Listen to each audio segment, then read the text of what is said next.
주십시오.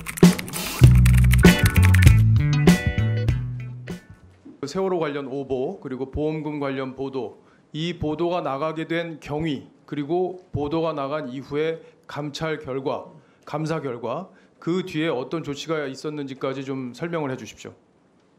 누가 이 일을 벌였고 왜 이런 일이 벌어지는지에 대해서 충분히 저희들이 내용을 파악을 했습니다. 그리고 관리 책임을 자꾸 말씀을 하시는데 물론 관리 책임이 있죠. 하지만 그 일을 저지른 행위자들에 대한 책임을 묻지 않고 관리 책임을 묻는 건 제가 보기엔 앞뒤가 바뀌었다고 생각을 합니다. 그렇다면 그 징계를 하지 않은 책임은 어떤 데 있다고 보시는 건가요?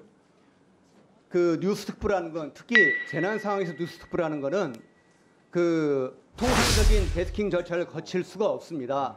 차장, 부장을 거치고 그리고 전체적인 그 큐시트는 부장선까지는 체킹을 한 다음에 방송이 되는 것이 정상적인데, 이런 급박한 상황에서는 그 모든 절차를 거치지 않고 기자와 기자끼리 협의를 해서 방송을 한 경우가 많아요. 그리고 방송 원고도 사전에 데스크들이 볼 수가 없습니다. 그냥 현장에 나가 있는 어떤 기자 나오세요 그러면 그 기자가 자기가 알아서 방송을 하는 거거든요. 그런 상황에서 벌어진 일을 그 당시 경영진 판단에 이걸 징계할 수 있겠냐라고 그런 결정을 내렸던 것으로 생각합니다. 저런 구조 오보를 방송에 낸 사람들은 전원 언론노조 기자들입니다. 예. 그리고 이것이 2018년 MBC 정상화위원회가 가동될 때 그때 조사 대상이었거든요. 다시 한번 그 회사 그 조사 대상에 올랐는데 당시 단 한 명도 경쟁계조차 하지 않았습니다. 그건 아마도 이들이 언론 노조원이었기 때문에 했던 게 아닌가라는 생각을 하고 있습니다.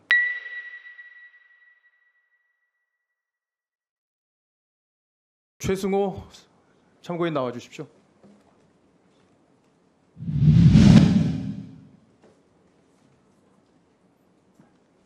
일반적으로 그 급박한 어떤 그 참사의 상황에서, 이거 참사까지는 아니었죠 그 당시에는, 사고의 상황에서 사고를 급박하게 이렇게 전달하는 과정에서 기자와 기자들끼리 이렇게 중계를 하는 상황에서 그런 실수들은 왕왕 있을 수 있는 문제죠.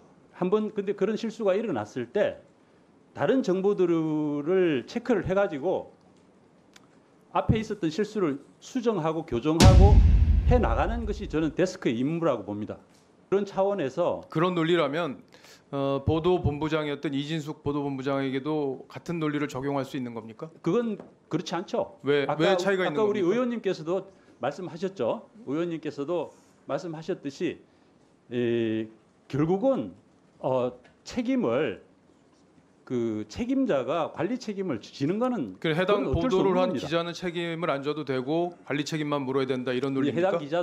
해당 기자도 그때 당시에 이러이러한 부분에서 이런 전달 과정에 미스가 있었다 하는 부분에 대해서는 당연히 인정을 해야 되고, 그 부분에 대해서 기록으로 남긴다거나 해서 앞으로 그런 일들이 다시 일어나지 않게 하는 게 중요하겠죠.